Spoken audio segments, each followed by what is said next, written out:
Badan Pengawasan Keuangan dan Pembangunan atau BPKP mengungkap kerugian negara dari kasus korupsi proyek pembangunan menara pemancar internet cepat 4G Kemkominfo. Awalnya proyek itu ditargetkan untuk mempercepat koneksi internet di daerah terdepan, terluar dan tertinggal atau 3T.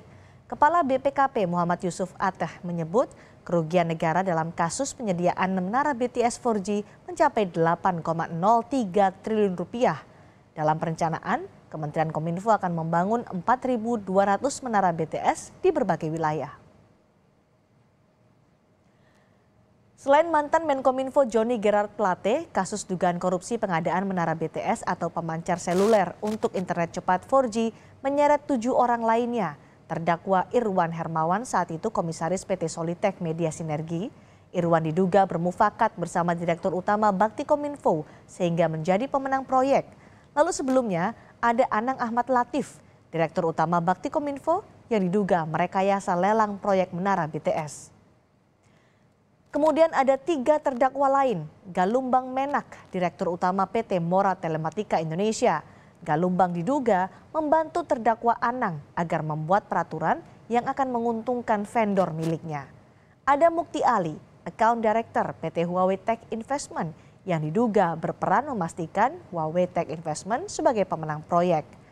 Lalu ada Yohan Suryanto, tenaga ahli utama Human Development Kampus UI tahun 2020 yang diduga membuat riset fiktif terkait proyek BTS 4G. Status tersangka juga diberikan kepada Direktur PT Basis Utama Prima, Muhammad Yusrizki, yang berperan menyediakan panel surya. Dan terakhir ada Windy Purnama, yang diduga berperan sebagai orang kepercayaan Irwan Hermawan dan penghubung pihak lain dalam kasus ini.